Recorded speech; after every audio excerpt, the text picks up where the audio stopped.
Good morning, world. I am Judy, your web-based therapist, making therapy accessible and convenient for our clients in Florida and New York, and of course, sharing information worldwide. Today, I want to talk about 5 tips for making time for yourself. I know I talk about self-care a lot, and a lot of times people often say that they don't have time, they can't find the time, they this, they that. And people say the same thing when I talk to couples about making time for engaging or for nurturing their relationship or making time to just be a couple. No one has time. We all have 168 hours a week or 24 hours in a day. So today I want to talk about 5 tips for carving out a little bit of a few of those hours for yourself or for your relationship or just regular self-care stuff. But before I get into that, I want to take a quick moment and say, if you are subscribed, thank you so much for being a part of our world of awesomeness. And if you're not yet subscribed, please click the subscribe button below so you can join all this awesomeness. And remember to click the bell so that you are notified when I post new videos so you don't miss anything. And of course, if you'd like to purchase 1 or 3 of my books, there's also a link below that will take you to a site that shows you all your different options of places where you can get 1 or 3 of my books. All right. So first, schedule everything. Everything from things you have to do for home and picking up the children and every meeting you have at work. One of the ways that you make sure that things get done for all those things that are important is that they're on your calendar. If you have a special meeting, if you have an important meeting, you put it on your schedule. If you have a project that is due, it's on your schedule. So when it's time to do something for yourself or it's time for self-care and you believe it is important to you, put it on your schedule. If it's on your schedule, you're more likely to do it. If it's on your schedule, you're less likely to bump it by giving that time to something else. I know that our society does not necessarily reward self-care and taking time for yourself, and people will probably tell you, oh, well, maybe you could do that one later. No, you can't. It's on your schedule. Make sure you schedule it, because when you schedule it, not only are you more likely to do it, it also helps you see where in your 24 hours or where in your 168 hours you will have time or you will find time to do something for yourself. And it lets you know that, oh yeah, it is actually achievable. Look, this is where it fits on my schedule. So schedule everything. 2, use purpose labeling. Usually people will put things like gym, dinner, or self-care, or something standard as a label for an appointment or for an engagement or for a reminder. I like it. May be the Haitian in me, it may be the Catholic in me, but I like those labels that make you feel a little guilty about saying no. So I don't know, something about labeling something. Hey, am I taking care of myself today? Am I willing to do this for myself right now? Am I investing in myself? Or making time for my wife, making time for my children.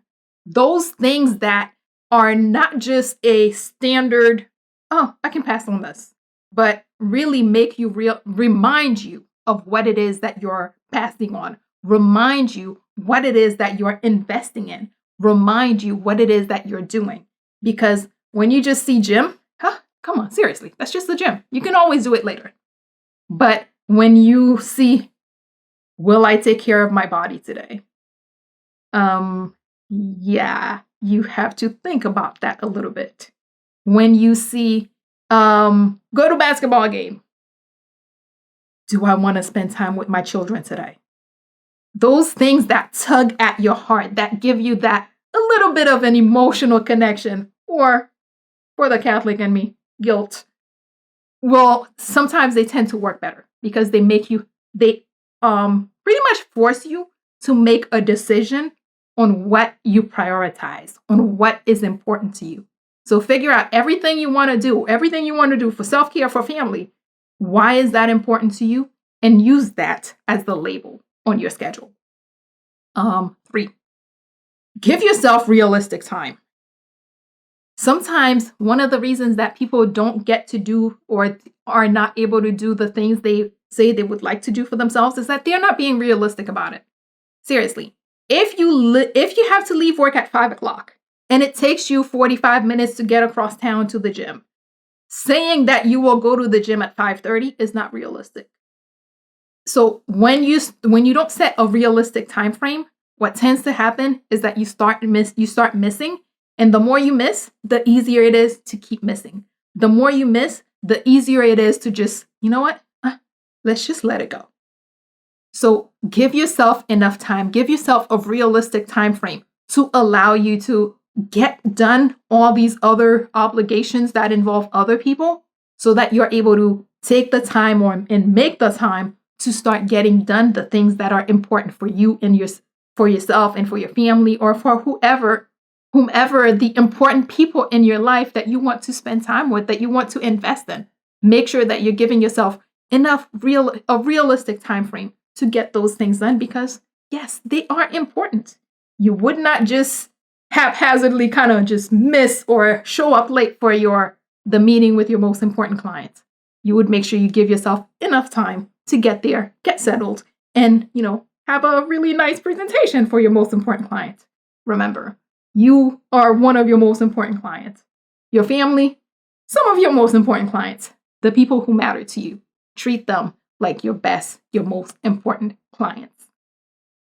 4, engage others in accountability tools. Yes, it's true. We are more committed to others than we are to ourselves sometimes. So that is why sometimes it helps to engage others. Fitness journeys are some of the best places where you see the power, the importance of engaging others because, hey, if you have to meet someone to go to the gym, you're more likely to go than if you're just going there by yourself. So if you need to, engage others. Engage others to help keep you honest. Engage others to help keep you accountable. And if you don't have access to others that you can engage or you choose not to engage others, engage some accountability tools. Something that reminds you that, hey, you did this. Great job. Hey, you didn't do this. You're slacking, right? So make sure that you have some level of accountability, something to help remind you, whether it's a calendar that you're checking off, stars that you're giving yourself. I swear, adults, we do love stars. Don't pretend you don't. You like having a nice sticker on your paper that says you went to the gym. So whatever it is, engage something to help you track and stay accountable. Finally, set and reward benchmarks. Everything we do for ourselves should be a goal.